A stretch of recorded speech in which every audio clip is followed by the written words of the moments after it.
This is Somfy Motorization for the Vako 2004 lift system. What I have here is a Somfy TL25 motor with a rechargeable battery pack.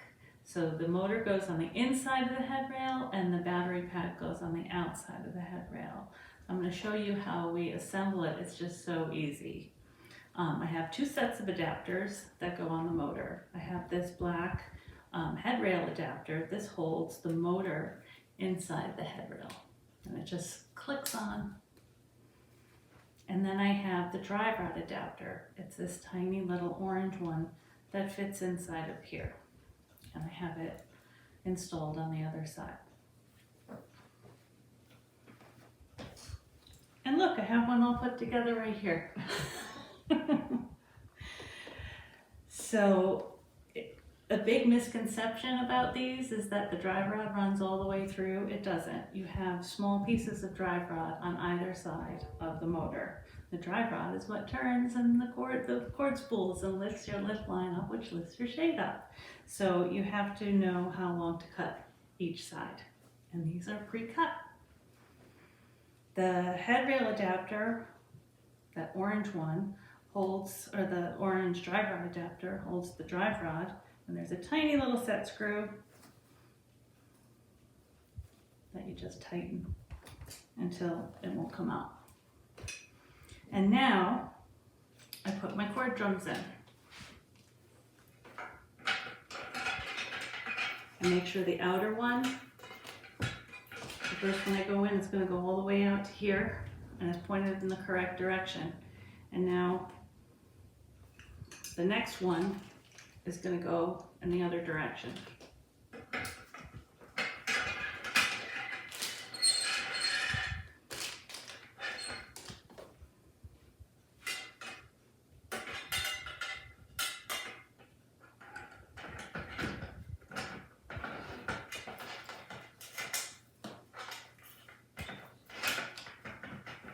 And I'm going to mirror what I just did.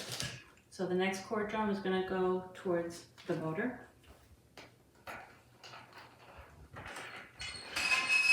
And then the last cord drum is going to go towards the end cap.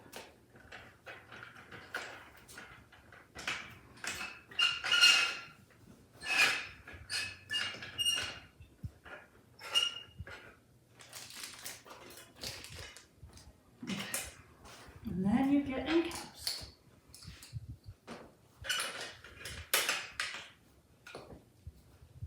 And look, we're about done. The next thing you're going to want to do is mark your spacing. So I have 4 cord drums, that means I have 3 spaces. And there's a couple of different ways that you can attach the power supply, the rechargeable battery.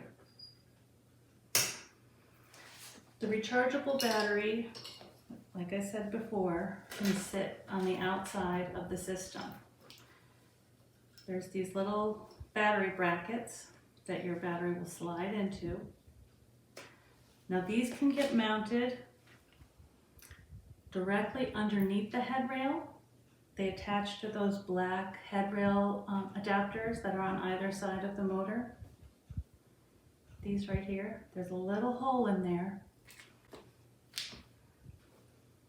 And we have these teeny tiny little screws, these little white screws.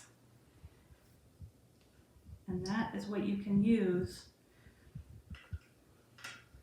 to attach these brackets directly underneath the headrail so that your battery can slide in and sit underneath there. And what's great about that is it doesn't take up any more space in your mounting depth, so you can maintain that 1 3/8 to 1.5 inch mounting depth for a really slim motorized system. If you're mounting on a deeper window frame, you can have at least a 2.5 inch board. This is just an example. I know this board doesn't fit. You can place these brackets alongside the headrail to the board so you don't have anything hanging down underneath. So you can have it sitting in front. if you have like a valance covering the shade, or you can see it in the back alongside.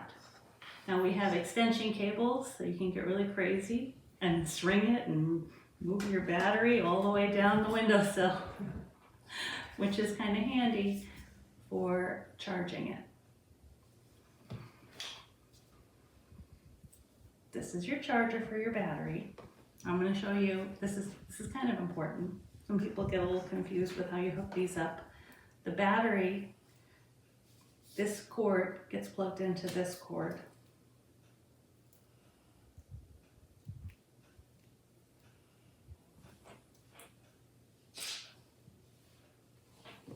Oh, and the light is on. We're ready to go. Now to charge the battery, there's a little port here, and that's what your charger goes into, to charge your battery.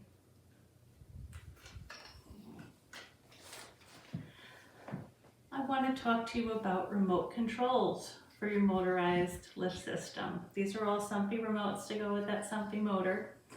They have a 1-channel remote, a 5-channel remote, which looks almost identical except there's more lights, a 16-channel remote, and then they have this generic 16-channel remote which says CMU, which is still a Somfy remote.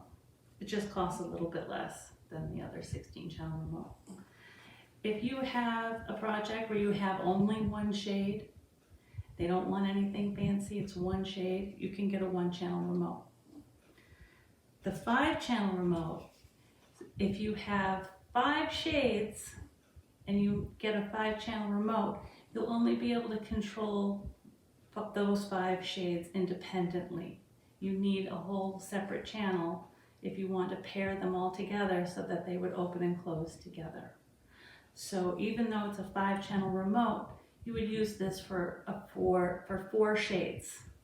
And then the last 5-channel would be for all the shades.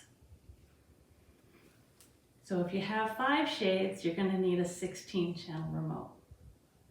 And then you can operate 15 shades independently, and then that 16th shade you could operate all together.